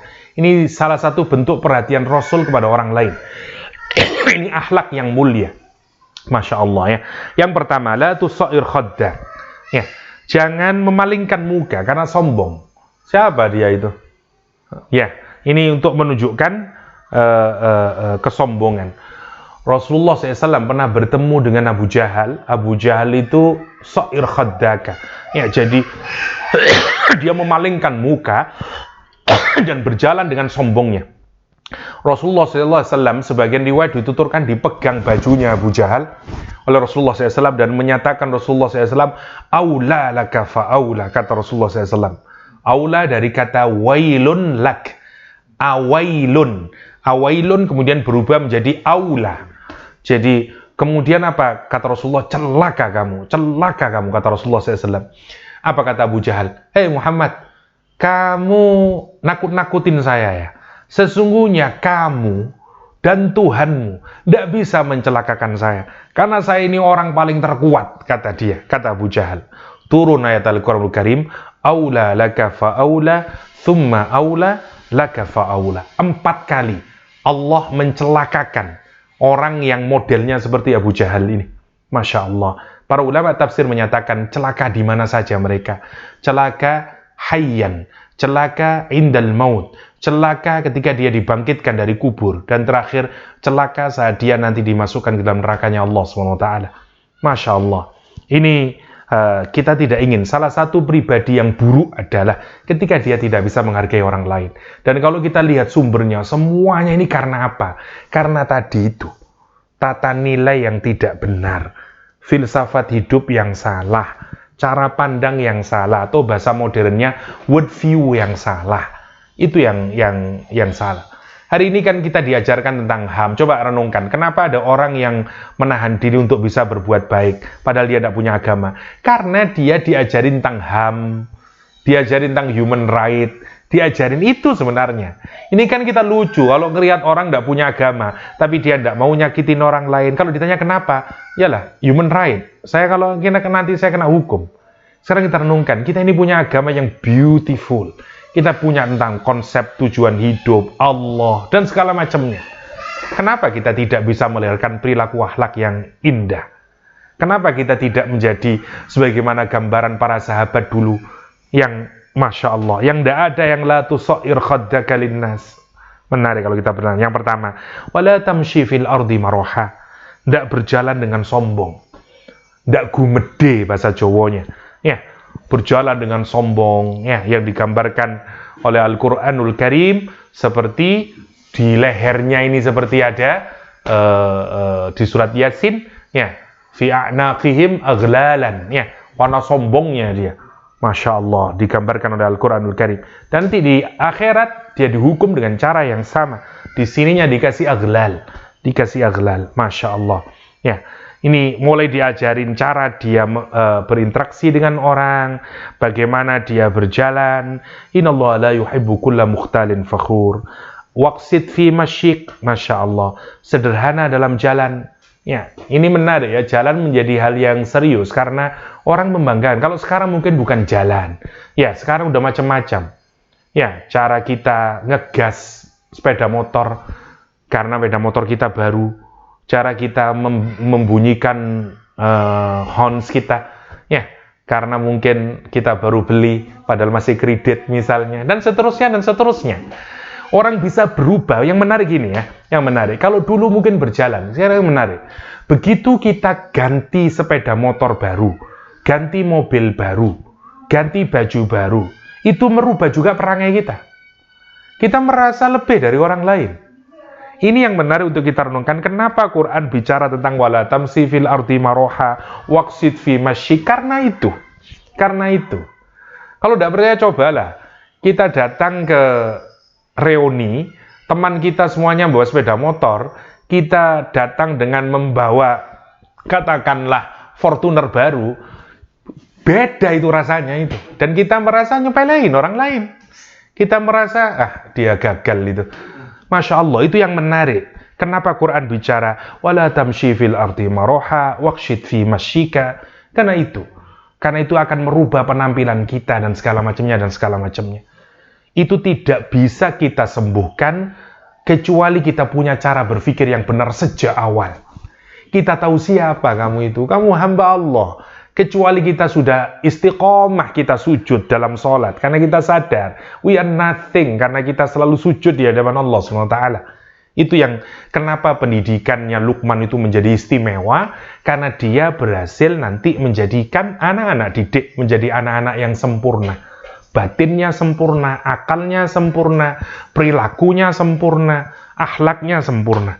Ini yang harus kita building, dan semoga ini nanti akan di breakdown menjadi kita tulis, dan kemudian kita pikir-pikir apa yang bisa kita lakukan dalam membuilding anak-anak kita, menginstil anak-anak kita agar dia tidak sombong, bagaimana dia berinteraksi orang lain, dan kita harus didik itu. Ya, jangan sampai dia nyepelein orang, terutama karena urusan perbedaan faktor ekonomi dan seterusnya, ya. Waqdud min sautik, ini juga penting. Waqdud min sautik, ya, lunakkan suara, speak softly, soften your voice, ya, speak softly, bicara yang soft. Ini menarik, kenapa? Karena anak kecil itu cenderung bicaranya keras. Kenapa? Karena dia kalau tidak diturutin keinginannya, maka dia naik suaranya. Dan kalau sudah naik, maka suara itu sebenarnya adalah cerminan emosinya. Nah, karena itu kita harus melatih anak untuk meredam emosinya dengan cara apa? Speak softly. Kita juga sama. Kalau kita marahin anak, speak softly. Ini bukan hanya susah buat anak, susah juga buat orang tua. Karena kalau kita marah, cenderung suara kita juga naik. Sama seperti anak, kalau keinginannya tidak diturutin, dia suaranya naik. Karena itu kita juga mengajarin anak, kalaupun kita sedang emosi, tahanlah dengan cara speak softly. Dan menarik, begitu kita speak softly, kita bersuara lembut, maka emosinya juga turun. Emosinya juga akan turun. Susah, ya. Pimpinan mau marahin, tapi suaranya juga diturunin, tidak bisa, ya. Paling enak kan, kalau marah jadi orang Batak, makin pas itu, ya. Itu yang disebut dengan inna angkarul aswat la sautul hamir, ya. Orang, kenapa sih hamir atau donkey atau keledai itu dianggap suara paling jelek? Karena dia hanya bersuara kalau untuk kepentingan dirinya sendiri. Sebenarnya itu. Begitu dia lapar, dia akan mengeluarkan suara. Maksudnya dia hanya mampu mengeluarkan suara kalau hanya berkenaan dengan dirinya sendiri. Egoistik, ya, hanya mikirin dirinya sendiri. Itu persis seperti anak kecil. Anak kecil itu tidak mau dengerin siapapun, maunya pokoknya saya. Nah, itu gambaran itu harus dididik dengan cara apa awalnya? Soft voice, ya, dengan suara yang rendah, dengan suara yang lunak, ya, atau Al-Quran menggunakan bahasa waqdud min sautik inna angkarul aswat la sautul hamir, la sautul hamir. Jadi ini tentu perlu di breakdown lebih dalam lagi sampai melahirkan misalnya perlu duduk serius ayah dan ibu, para educator, pendidik untuk merenungkan mulai dari yang awal itu. Bagaimana, apa ini maksud dengan la tusyrik billah? Apa saja yang harus bisa kita lakukan untuk bisa menginstil misalnya. Yang kedua tentang orang tua, anishkurli wali walidaik. Bagaimana sih cara mendidik untuk bisa melahirkan syukur kepada Allah, syukur kepada kedua orang tua. Ini juga penting. Dan itu tentu saja sangat variatif caranya, modelnya, pola-polanya. Yang penting poinnya kita tahu. Dan harus kemudian kita kita wujudkan dalam bentuk yang sevariatif mungkin. Karena anak-anak punya kecenderungan yang berbeda-beda, mungkin beda konteks, beda adat, beda tradisi, akan bisa melahirkan perbedaan. Tapi ini penting kita membaca buku-buku parenting, buku-buku pendidikan, dan segala macam untuk mengawinkan semuanya. Apakah cara ini bisa saya masukkan untuk melahirkan misalnya la tusyrik billah. Yang kedua, anishkurli wali walidaik. Yang ketiga, baru muraqabatullah. Bagaimana cara untuk menginstil anak muraqabatullah. Setelah semuanya ini baru bagaimana mendawamkan sholat, istiqomah sholat, amar ma'ruf, nahi mungkar, sabar ala ma'asobak, patient. Jadi setelah 3, jadi kita rumuskan ya, pendidikannya Luqman itu 3 plus yang bentuknya 4 ya. Sekarang jadi yang pertama sholat, amar ma'ruf, nahi mungkar, plus sabar, jadi 4. 3 plus 4 baru kemudian yang bentuk yang tadi ya, la tusair khaddaka linnas ya, wala tamsi fil ardi maroha ya, terus jalannya yang fi masyik, terus waqdud angkorosati 4. Jadi kalau kita rumuskan, rumusnya menjadi 3-4-4. Jadi 3-4-4 yang harus kita building sampai kemudian di dijelentrehkan, di breakdown lebih detail lagi sehingga kita punya gambaran apa yang sekarang harus saya lakukan, bagaimana building, dan itu harus direnungkan. Harus kesatuan antara bapak dan ibu, mama dan papanya harus satu pikiran dan tahu benar bahwa kita sedang melakukan, misalnya kita sedang mendevelop humbleness pada anak misalnya, sehingga anak punya tawadhu misalnya. Itu harus menjadi kesadaran bersama. Kalau itu di sekolah harus menjadi kurikulum sekolah, harus menjadi kesadaran di sekolah. Ustadz, ustadzah, murabi, murabiyah punya kesadaran yang sama. Sekali lagi, untuk mensarikan, ya ada 3 poin sentral, 5 poin sebenarnya. Yang pertama adalah pendidikan karakter hanya akan efektif 1 jika pendidik mencukupi prasyaratnya. Dan apa prasyaratnya? Al-Quran dari surat Luqman mengingatkan kita ada 2 hal yang paling utama. 1 hikmah, ya, sebagaimana Luqmanul Hakim. 1 hikmah, yang kedua syukur atau be positif. Yang kedua, caranya dengan bahasa yang singkat, Al-Quran menggunakan kata mau'idhah atau pendidikan yang menyentuh akal, menyentuh hati, dan mengajarkan dengan cara cinta, dengan cara senang, dengan cara yang melibatkan hati kita. Ya. Dan 3 poin yang paling penting dalam pendidikan dibagi menjadi rumus 3-4-4. Yang pertama, yang harus menjadi fondasi dari segalanya, la tusyrik billah.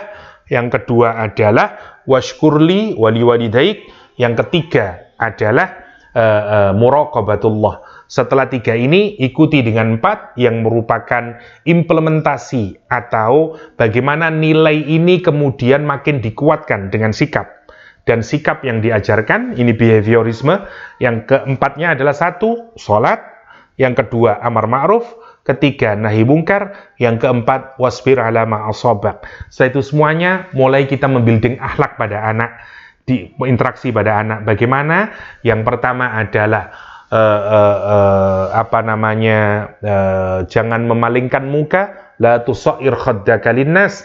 Yang kedua, wala tamsi fil ardi maraha, jangan berjalan dengan sombong, waqsid fi masjid, ya, yang sederhana dalam berjalan. Yang keempat, waghdud min sautik, ya, sederhanakan, lunakkan bicaranya. Inna ankarul aswat la sautul hamir. Semoga kita semuanya oleh Allah SWT dijadikan orang tua sebagaimana Luqmanul Hakim, memudahkan Allah memudahkan kita untuk mendapatkan hikmah, dan kemudian dimudahkan kita untuk terus-menerus positif meskipun kadang-kadang anak-anak kita nakalnya minta ampun. Kita punya anak-anak didik yang kadang membuat kita mengelus darah kita, tapi kita harus terus be positif sebagaimana diajarkan oleh Al-Quranul Karim melalui Luqmanul Hakim. Dan kemudian kita terus mengajarkan dengan cinta, karena kita menyadari kita sedang mendidik makhluknya Allah SWT. Kita mendidik amanah yang diberikan oleh Allah SWT. Dan sadarilah, tidak ada makhluknya Allah yang buruk. Ya, kita ini sedang mengejek Allah kalau meyakini bahwa permata yang sempurna ini dihadiahkan, diamanahkan Allah untuk kita. Maka tugas kita adalah, ya, batu ini harus kita bersihkan sehingga dia menjadi emas 24 karat, dia menjadi brilian, dia menjadi rembulan-rembulan Islam yang kelak akan memberikan cahayanya bagi kegelapan peradaban zaman akhir ini. Demikian yang bisa saya sharingkan. Hadanallahu yakum ajma'in wa sallallahu ala nabiyyina Muhammadin wa alihi wa sahbihi wa sallam walhamdulillahi rabbil alamin. Wassalamualaikum warahmatullahi wabarakatuh. Oke. Pertanyaan kami bacakan, yang pertama dari wali santri ini, bagaimana caranya agar anak itu senang juga kalau kita puji? Soalnya kebanyakan sih kalau dipuji sama gurunya, sama orangnya itu senang, tapi ketika dipuji sama orang tuanya itu flat-flat aja ekspresi seperti itu. Bagaimana anak senang dipuji? 1, pujian itu akan disenangi jika dia tulus, tentu saja, ya. Jadi percayalah, sebagaimana peribahasanya orang Arab, apa yang datang dari hati, masuk ke hati. Kita aja kalau memuji istri kita, tidak datang dari hati, istri kita tahu kok, dan istri kita nggak suka dengan pujian itu. Anak juga sama sebenarnya. Karena itu, berusahalah yang tulus ketika memuji. 1. Dan kalau kita tidak terbiasa memuji, tiba-tiba memuji, tentu mungkin anak akan bertanya-tanya. Dan biasa itu, biarkan saja. Dan ekspresi anak itu berbeda-beda untuk menerima pujian. Misalnya, seorang anak yang mungkin diam saja saat dipuji, bukan berarti dia tidak senang dalam hatinya ketika dia puji. Ada suami yang menjaga jaimnya. Ketika dipuji istrinya, dia biasa aja, padahal hatinya seneng banget itu. Ada istri yang kalau dipuji dia diam aja. Masya Allah, manusia itu unik. macam-macam cara dia mengekspresikan batinnya. Tugas kita adalah penuhi hak dia. Ketika dia berbuat baik kepada kita, pujilah dia. Sebagaimana hadis menyatakan, kita ini yang pertama, kenapa sih kita muji? Karena ada kebaikan kita rasakan. Dan Allah menyuruh kita, tujuan paling utama adalah Allah menyuruh kita bersyukur terhadap orang yang memberikan kebaikan dari kita. Kalau kita ini memuji karena itu, pahala. Niatkanlah karena kita melaksanakan perintah Allah. Yang pertama. Yang kedua, itu tugas manusiawi. Kalau ada orang berbuat baik kepada kita, pujilah dia. Pujilah dia, karena dia berhak mendapatkan komplimen tersebut. Bagaimana respon dia, itu urusan nomor sekian. Bukan urusan kita itu, yang pertama. Nah, tinggal kita, satu, terus semakin tulus di dalam memuji. Yang pertama, tidak lebay juga. Pujian yang terlalu lebay juga tidak baik, tapi terlalu pelit juga tidak baik juga. Hari ini kita mendapati pujian terlalu lebay. Rasul memuji juga baik, ya, dan tapi tidak juga lebay. Ya, sehebat sesuai dengan karakter yang dimiliki. Lihatlah bagaimana Rasul memuji para sahabatnya. Ya, Masya Allah, ketika Utsman memberikan harta yang sedemikian banyaknya di saat perang Tabuk, apa komentar Rasulullah SAW? Ma dharra Ibnu Affan, kata dia, Ibnu Affan tidak akan ada hal yang menyusahkan dia setelah apa yang dilakukan hari ini. Itu bentuk pujian Rasulullah SAW. Sesuai yang diberikan oleh Utsman Ibnu Affan. Utsman Ibnu Affan. Ya. Jadi demikian pujian yang diberikan Rasulullah SAW kepada Utsman, kepada yang lain, dan seterusnya dan seterusnya. Jadi tidak lebay, proporsional, sesuai, tidak seperti sekarang. Ya, misalnya katakanlah saya sering ngasih contoh, ada orang bertanya, silakan bertanya, dia bertanya, Pak, berapa 2 tambah 2? Pertanyaan Anda luar biasa. Padahal bertanya cuman berapa 2 tambah 2, itu kan tidak proporsional namanya. Pujilah dengan pujian yang memang pujian itu adalah bentuk praisal kita, tapi satu, berangkat dari ketulusan, yang kedua, pujiannya itu tidak lebay, dan insya Allah nanti respon dari anak kita akan mengikuti, begitu kita akan, itu menjadi karakter dari kita, ya. Karena itu terus didik, dan kita juga terus harus mendidik anak kita. Bagaimana kalau anak mendapatkan pujian, dia juga harus kembali lagi mendoakan lagi. Sebagaimana kalau kita mendapatkan kebaikan, sebagaimana tradisi bersin, katakanlah, ya, orang bersin dibacakan alhamdulillah, dibacain lagi, betapa indahnya dalam agama ini. Ketika orang bacakan salam, dibacakan lagi salam, dan itu menjadi bagian dari tradisi kita. Sayangnya kenapa kita itu tidak bisa menjadi pribadi kita? Karena kita tidak mendalami. Karena kita tidak mendalami. Sesungguhnya kalau kita mikirin salam saja, sudah cukup membentuk tradisi kita menjadi orang yang pandai bersyukur dan memuji orang lain. Begitu ada orang yang mengucapkan Assalamualaikum, dalam agama wajib kita membalasnya. Waalaikumsalam. Dan itu kan menjadi karakter mestinya. Bayangin, sesuatu yang diwajibkan, mestinya kan harus menjadi karakter kita. Ada orang berbuat baik sama kita doakan kembali. Masya Allah, ada sekian banyak hal dalam agama itu yang mestinya harus menjadi karakter kita. Pertanyaan saya, kenapa kok tidak jadi karakter? Karena semua behavior itu tidak berangkat dari pemahaman terlebih dahulu.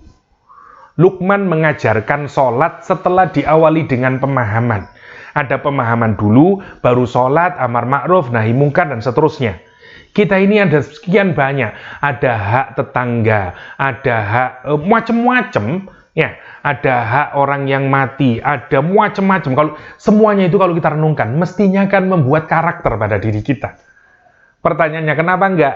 Karena kita tidak mengawali dengan pemahaman yang benar, dengan pemahaman yang tepat, sehingga belum menjadi belum ada kesatuan antara kognisi, awareness dengan behavior, dan akhirnya tidak menjadi habit, tidak menjadi perilaku, tidak jadi personality, tidak jadi our own identity. Itu kalau secara teori. Kenapa? Karena mestinya berangkat dari awareness plus behavior, jadi habit, jadi personality, jadi identitas kita kemudian. Lah gitu toh mestinya. Kita ini buildingnya keliru. Karena sudah dari kecil, Assalamualaikum, Waalaikumsalam. Bahkan itu kayak bukan, tidak ada niatan berbuat baik, seperti izin masuk aja, Assalamualaikum, tidak ada kaitannya dengan apapun. Ya, itu kan ini contoh paling kecil. Ya, jadi it's okay kalaupun anak tidak menunjukkan ekspresi yang senang, tapi percayalah, memang tentu anak akan berbeda kalau dipuji oleh orang tua, oleh gurunya, tapi tidak jadi masalah karena yang paling penting tugas kita dalam mendidik agar anak memberikan, kita memberikan appraisal atau komplimen kepada anak kita. Ya, Ustaz, untuk yang kedua, bagaimana kita mendidik anak sesuai usianya, sesuai urutannya, itu seperti apa, Ustaz, begitu? Terus apakah ini menjelang SMP ya, Ustaz, kita menjelang SMP. Seperti contoh memperlakukan sholat tahajud untuk anak itu bisa seperti itu. Satu, tentu gini, di dalam agama ini tidak, sebagai lagi yang saya katakan, tidak seperti buku pendidikan yang memang sudah jelas definitif perkembangan anak begini-begini. Memang kita dapati misalnya sekian banyak hadis yang berkenaan dengan ada sahabat kecil, sahabat remaja, terus dan seterusnya. Dari situ para ulama merumuskan sampai melahirkan pembedaan umur, ya. Kita tahu mulai dari ada sobi, ada tiflon, macam-macam nanti, ada mumayyiz, ada murahik, sampai ya. Ini harus ada kajian sendiri kalau kita bicara tentang perkembangan usia dan apa yang diajarkan oleh agama. Ya, saya hanya menunjukkan sekilas saja contoh-contohnya. Misalnya Nabi sudah mengajari untuk kategori anak yang disebut sebagai ghulam. Misalnya dengan kalimat, misalnya ihfadillah yahfadka. Karena satu hadis menyatakan ya ghulam, Nabi menyatakan wahai ghulam. Ya, ini satu istilah teknis usia tertentu di dalam agama. Karena agama Islam punya istilah-istilah untuk perkembangan anak, ya. Ada sobi dan seterusnya dan seterusnya. Penting juga kita membaca psikologi perkembangan. Ya, umat Islam itu bukan orang yang harus menolak semua yang di luar Islam, enggak. Karena otak manusia itu juga karunia Allah SWT. Jadi apresiasilah psikologi perkembangan, baca bagaimana teorinya Skinner, teorinya Emerson, teorinya siapa yang bicara juga tentang perkembangan anak. Ada teori kognisi, bagaimana perkembangan kognisi anak dan segala macamnya. Meskipun sekali lagi, jangan juga menganggap seperti kitab suci, karena mereka itu juga mendapatkan berdasarkan eksperimentasi, berdasarkan observasi dan seterusnya.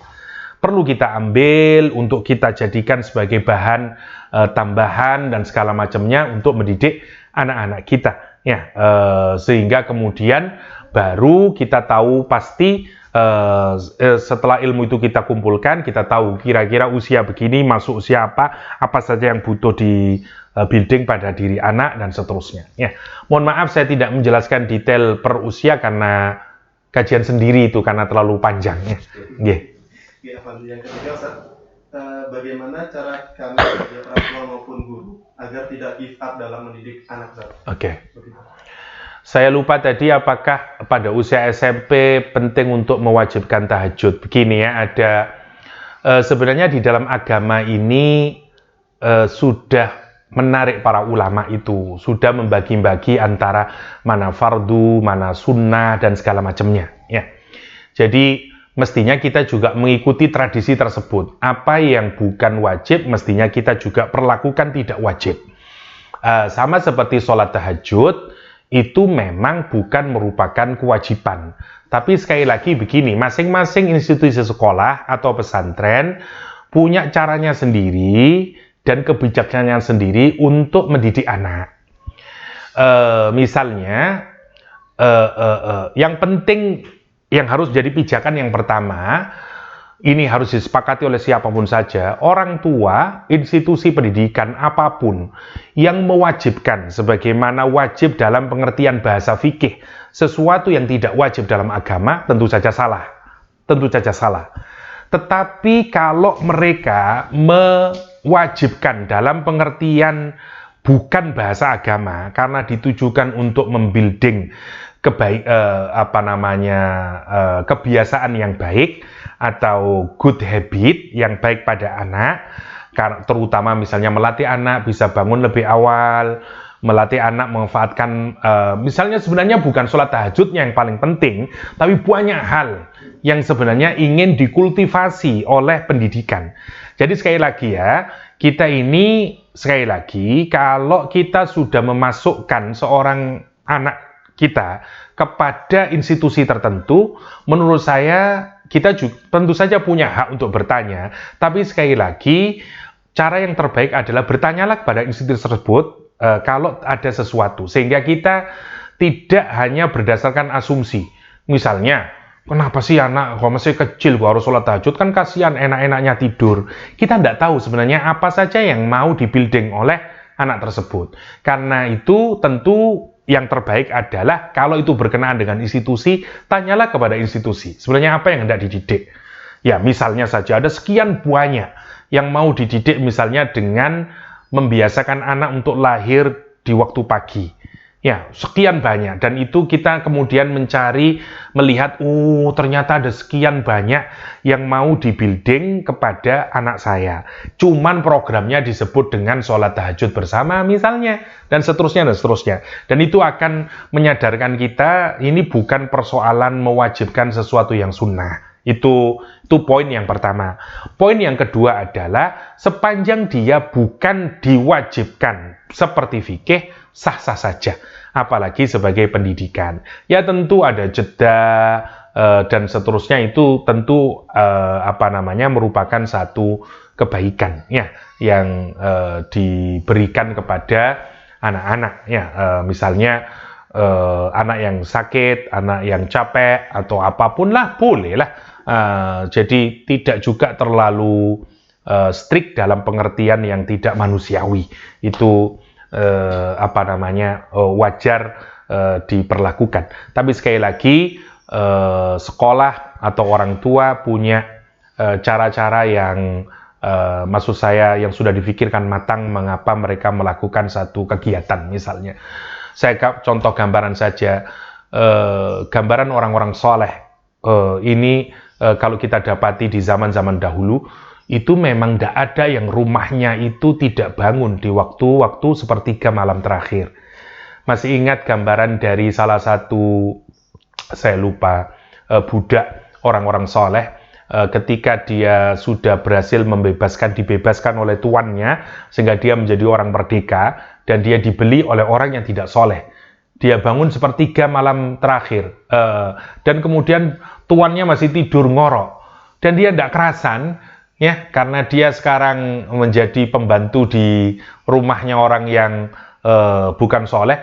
Dia kemudian tidak meneruskan pekerjaannya, dia kembali lagi ke rumah tuannya. Dia bilang, kamu kan sudah bebas, ngapain kamu kembali saya tidak senang hidup bersama mereka, karena saya menjadi orang yang tidak bisa melakukan kebajikan-kebajikan sebagaimana dulu ketika saya hidup bersama keluarga Anda, Tuhan. Ini hal yang menarik. Rasul memang tidak mewajibkan, tapi lihatlah bagaimana orang-orang soleh sepanjang zaman, sejak para sahabat, orang-orang soleh, dan seterusnya, dan seterusnya. Hatta ketika Rasulullah SAW mendidik misalnya Abdurrahman bin Auf, yang dikenal Abdullah bin Umar, yang dikenal sebagai orang yang soleh, tapi di awal-awal beliau itu sangat susah untuk bangun malam dan sholat tahajud. Suatu saat ketika Abdullah bin Umar tidak ada di tempat, Rasulullah SAW memberikan nasihat, dan kemudian dia menyatakan, sungguh tidak ada laki-laki yang lebih baik dari Abdullah bin Umar, apalagi kalau dia melakukan sholat malam. Ketika orang kemudian bertemu dengan Abdullah bin Umar dan menyatakan, Abdullah bin Umar, tadi Rasulullah SAW memujimu. Rasul menyatakan bahwa engkau adalah laki-laki terbaik kalau engkau itu membiasakan sholat malam. Apa kata Abdullah bin Umar? Benar Rasulullah menyatakan demikian? Dan kata orang tersebut, na'am. Apa yang dilakukan oleh Abdullah bin Umar? Sejak saat itu, Abdullah bin Umar tidak pernah sekalipun tidak melakukan qiyamul lail. Lihat, itu cara Rasulullah SAW. Memang bukan sesuatu yang wajib, tapi sesuatu yang wajib itu bukan sesuatu yang kemudian dengan mudahnya kita tinggalkan. Bukan itu akhlak kita di dalam merespon syariah. Sekali lagi ya, kategorisasi antara yang sunnah, yang mubah, yang makruh, itu kategori fikih. Agar kita memudahkan, agar kita tidak terjatuh kepada sesuatu yang buruk. Tapi, kalau kita ini kemudian termakan, hanya melihat amalan, hanya berdasarkan, ini wajib, ini sunnah, ini mubah. Maka kemudian, kita lupa kepada siapa yang memerintahkan. Mari kita renungkan. Hatta yang sunnah, hatta yang makruh, hatta yang mubah, semuanya berasal dari Allah SWT. Orang-orang soleh cukup, kalaupun Allah itu mensunnahkan, kalau itu datangnya dari Allah, dia berusaha untuk melakukan. Saya tanya, kalau kita ini mencintai istri kita, dan istri kita meminta sesuatu kepada kita, kalaupun dia bukan sesuatu yang wajib, apakah kita tidak memberikan? Kalau kita amat sangat mencintai, maka kita berusaha untuk memberikan. Kalau orang itu cinta sama Allah, jangankan yang wajib, yang sunnah tidak muakkadah pun, dia berusaha untuk melakukan. Attitude itu yang ingin di-building, mungkin oleh institusi, mungkin oleh orang tua. Orang di luar tidak tahu, dia menyatakan kamu tidak benar, masa sunnah kok seperti yang wajib, padahal dia sedang mendidik akhlak kita berinteraksi dengan Allah SWT, cara kita mengapresiasi perintah Allah Subhanahu wa taala. Ya, itu kira-kira yang harus kita hunjamkan di dalam hati, bukan dalam pengertian kita memaksakan kepada anak. Ya. Tadi yang ketiga, Ustaz. Lupa ya. Bagaimana kita terus tidak give up mengajarkan mendidik anak kita. Sekali lagi bahwa tugas mendidik anak adalah kewajiban kita sebagai orang tua, dan setiap tetesan keringat, capeknya kita, tangisan kita, itu ibadah.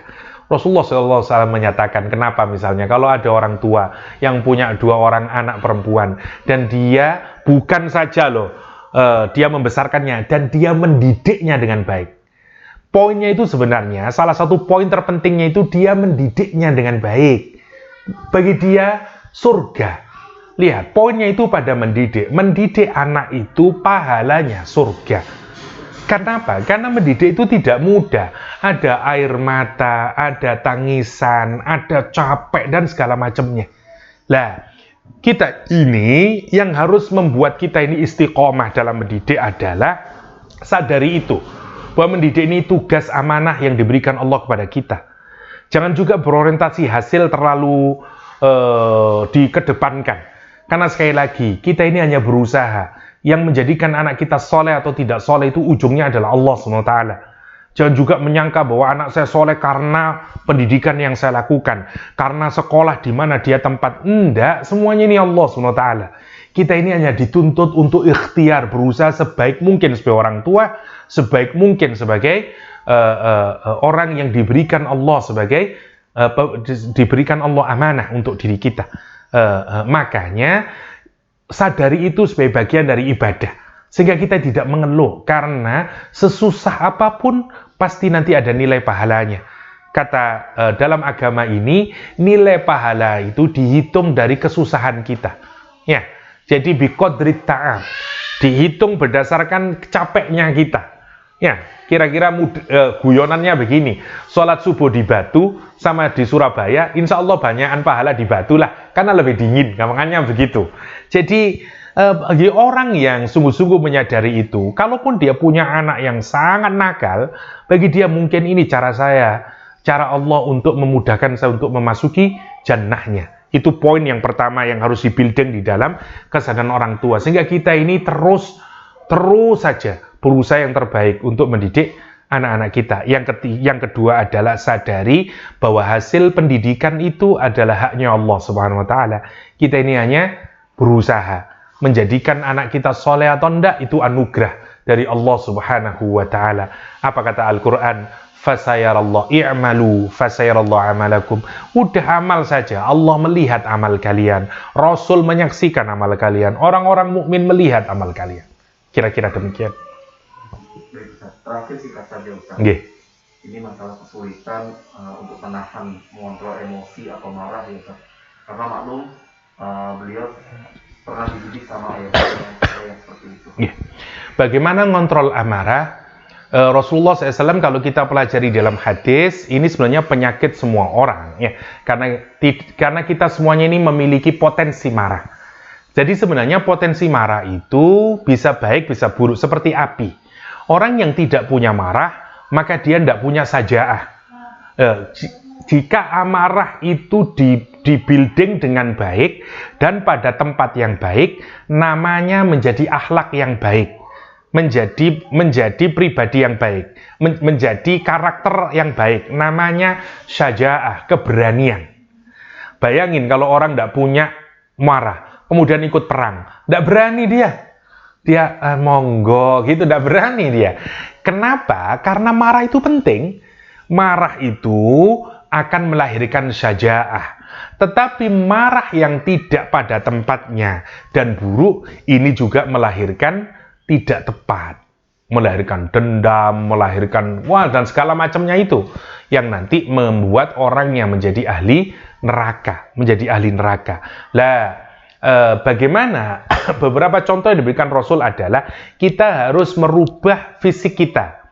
Misalnya kata Rasulullah SAW, kalau engkau marah dan engkau dalam berdiri, duduklah. Kalau duduk masih marah, berbaringlah. Kalau berbaring masih marah, wudhulah.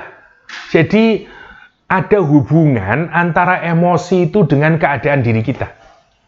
Ya, tidak bisa. Kita ini kalau berdiri, lihat, orang itu kalau sangat marah, saya tanya, duduk apa berdiri? Berdiri dia. Bos kita, kalau masih marah biasa, dia tetap duduk. Kamu goblok, gini-gini. Tapi kalau dia amat sangat marah, dia berdiri. Sambil menunjuk-nunjuk dia, mukanya merah sudah. Makanya, menarik Rasulullah SAW menyatakan, rubah posisi kita dulu. Jasmani kita. Kalau berdiri, duduk. Duduk tidak bisa. Ini duduk saya kok masih marah. Tiduran aja. Lihat, bayangin. Ada orang marah sambil tiduran. Insya Allah agak lebih itu. Lebih murah lagi, wudhu. Sholat terus. Yang pertama itu. Yang kedua, doa sama Allah SWT. Yang ketiga, ini perlu ya, pemahaman. Sadari bahwa marah itu sesungguhnya adalah aset paling besar yang membuat kita menjadi ahli surga. Kata ciri dari ahli surga itu adalah orang yang mampu menelan amarah. Dia mestinya marah, tapi dia tahan. Kemudian dia telan, sehingga dia tidak mampu marah lagi. Orang yang kayak begini ahli surga dia. Al-Quran menyatakan, orang yang kayak ini orang yang menelan amarahnya. Lah, maka tidak semua orang diberikan peluang untuk bisa marah itu. Karena itu, syukuri itu dan berlatihlah untuk menelan amarah. Semoga dengan itu kita dijadikan oleh Allah sebagai ahli surga. Demikian yang bisa saya sharingkan. Semoga ada manfaatnya dan semoga kita dijadikan Allah menjadi penerus Luqmanul Hakim. Anak-anak kita dijadikan oleh Allah rembulan-rembulan Islam yang kelak akan menjadikan cahaya bagi peradaban umat di akhir zaman. Amin Allahumma amin. Adanallahu wa yakum ajma'in. Wa sallallahu ala nabiyyina Muhammadin wa ala alihi wa sahbihi wa sallam. Wa akhiru da'wana anil hamdulillahi rabbil alamin. Wassalamualaikum warahmatullahi wabarakatuh.